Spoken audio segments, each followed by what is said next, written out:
Ready start. आदरणीय अध्यक्ष महोदय, जब एकाधिकार खरीदी या राष्ट्रीयकरण की बात सामने आती है तो हमारे विरोधी भाइयों को यह शंका पैदा होने लगती है कि मंत्री जी पूंजीवादियों के प्रभाव में आने लग गए हैं और वे कहते हैं कि राष्ट्रीयकरण इसीलिए किया जा रहा है कि आप पूंजीपतियों की सेवा करना चाहते हैं और उनसे मिले हुए हैं, जबकि असलियत तो यह है कि 50 बसों का राष्ट्रीयकरण किया जाता है तो निश्चित रूप से यह 50 आदमी जो बसों के मालिक हैं हमारे खिलाफ खड़े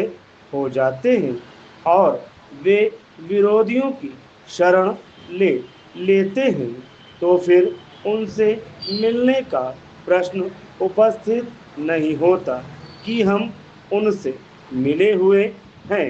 हम मिले हुए हैं कि विरोधी उनसे मिले हुए हैं। वे चाहते हैं कि राष्ट्रीयकरण ना हो। यही बात वन संपदा के ठेकेदारों पर लागू होती है।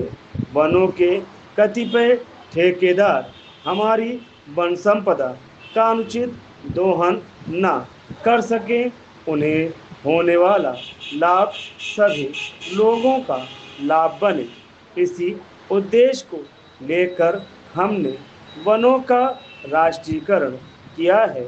अकाल से उत्पन्न अभाव और मूल्य वृद्धि की स्थिति को नियंत्रण करने के उद्देश्य से ही हमको अनाज का एकाधिकार खरीदी का निर्णय लेना पड़ा, ताकि जमाखोर, मुनाफाखोर और कालाबाजारी करने वाले लोग गरीब आदमी का शोषण ना कर सके। इन्हीं सामाजिक बुराइयों को दूरी करने के लिए राष्ट्रीयकरण और एकाधिकार खरीदी करने की आवश्यकता होती है। अब इसके लिए उनकी ओर से बहुत से उदाहरण दिए जा रहे हैं और अब वे कहने लगे हैं कि गेहूं का राष्ट्रीयकरण ना हुआ तो इतनी मूल्य वृद्धि ना हुई होती। पैराग्राफ 6। आदरणीय अध्यक्ष जी, आप विगत वर्षों के गेहूं उत्पादन के आंकड़े देखें।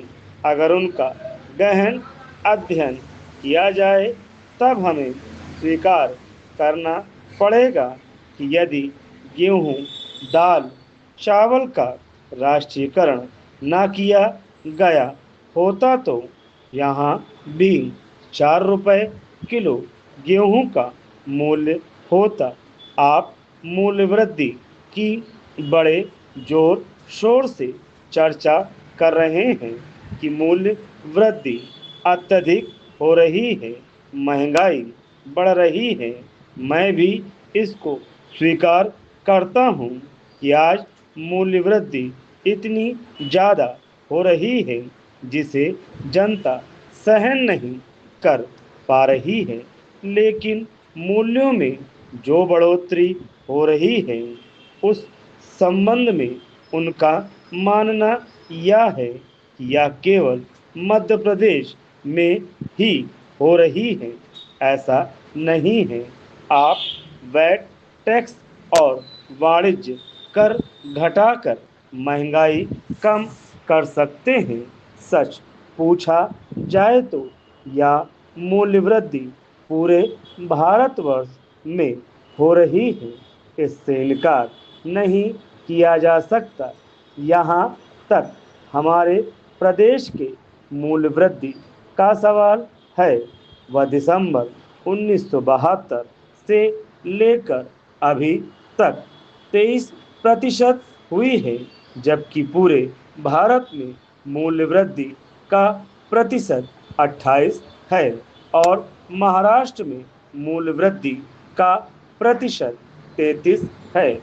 मैं मूल्य वृद्धि की तरफदारी नहीं कर रहा हूं, बल्कि यह भी बतलाना चाहता हूं कि जब मूल्य वृद्धि पूरे भारत में बढ़ रही है, तो फिर उससे हमारा प्रदेश कैसे अछूता रह सकता है।